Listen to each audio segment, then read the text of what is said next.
Voici le graphique d'une droite. J'ai coloré l'angle puisque nous nous intéressons à la pente, au coefficient angulaire.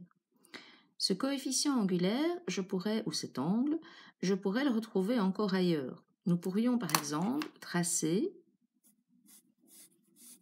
une parallèle à l'axe X, une parallèle à l'axe Y et déplacer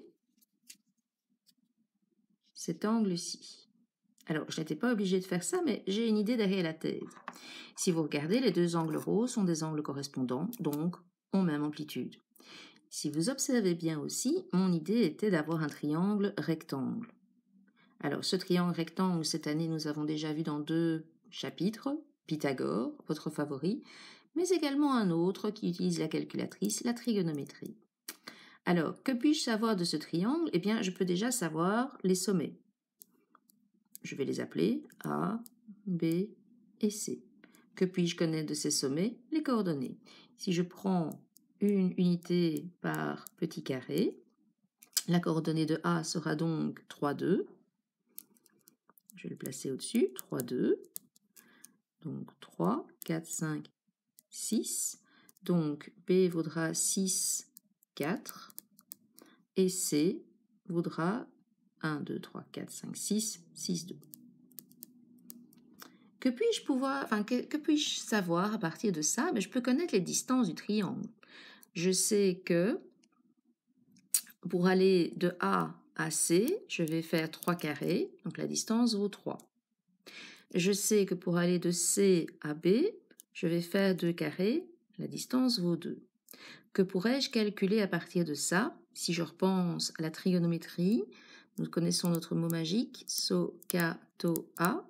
Je n'ai pas de valeur sur l'hypoténuse, je pourrais la calculer bien sûr grâce à Pythagore, mais je n'ai pas de valeur, donc SO et K, sinus et cosinus disparaissent.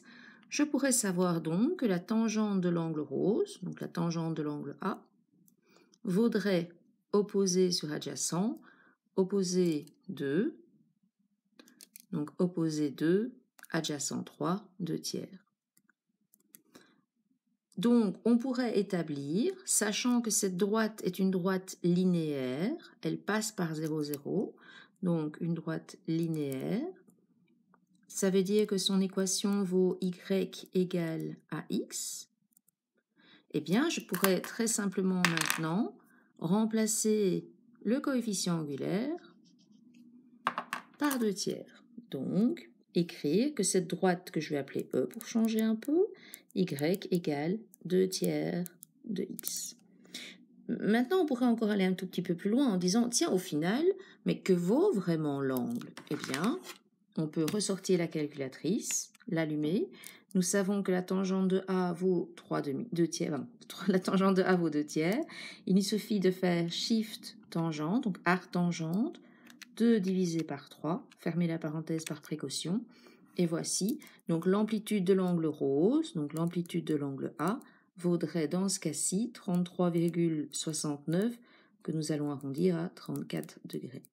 C'est une donnée supplémentaire qui nous permet d'utiliser un petit peu la trigonométrie dans les fonctions pour le moment.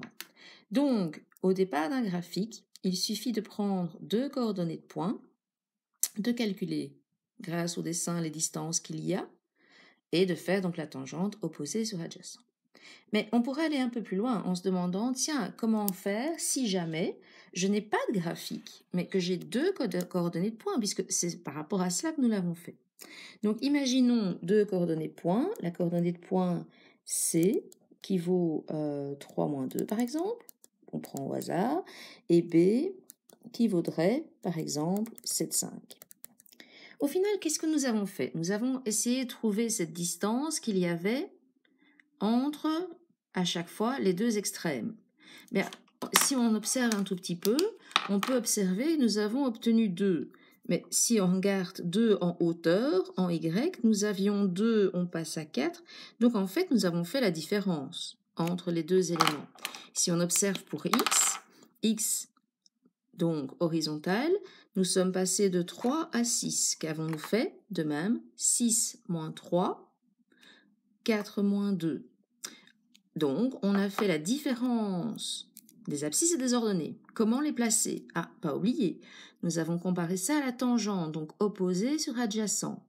Opposé, donc, c'est-à-dire la variation des y sur la variation des x. C'est ce que nous allons utiliser comme formule ici. Donc, je calcule.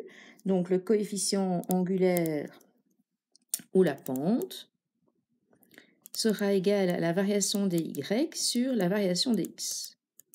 Donc, si j'observe, variation veut dire que je soustrais. Imaginons que je vais de A vers B, eh bien j'écrirai donc moins 2, moins 5.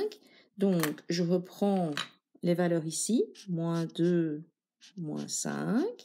Et puis, je vais reprendre la même chose pour les x, c'est-à-dire 3 et 7.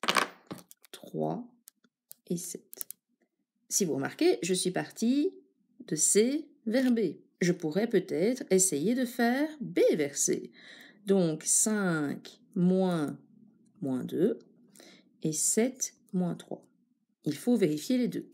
Donc, moins 2 moins 5, je vais obtenir moins 7. 3 moins 7 moins 4, j'obtiens 7 quarts. Vérifions maintenant, est-ce que la formule est toujours valable si jamais je le fais dans l'autre sens? 5 moins 2, ça fait 7. 7 moins 3, 4. Les deux obtiennent le même résultat. Donc, quel que soit le sens dans lequel vous allez, il faut être juste cohérent. Si on va de C vers B pour le X, pour le Y, on fait la même chose pour Y. Donc, l'idée est la suivante. Si nous avons un coefficient, si nous avons un graphique, trouver des points et calculer ou mesurer les distances, on se rappelle, puisque c'est la tangente de l'angle opposée sur adjacent. Donc, la valeur de la fraction donne ceci. On peut aller plus loin en calculant l'angle. Ce sera peut-être utile plus tard, pas maintenant. Mais on peut aussi avoir comme information des coordonnées de points. On la place dans la petite formule que voici. Delta y sur delta x, donc la différence des y sur la différence des x. Bien faire attention si nous avons des nombres négatifs, puisque moins et moins va donner plus. Et donc on peut calculer cela. Alors, l'idée est la suivante aussi. Nous avons pu voir que lorsque nous avons des droites qui sont parallèles, les coefficients angulaires sont les mêmes et perpendiculaires, les coefficients sont opposés de l'inverse. Nous aurons besoin de cette information par la suite.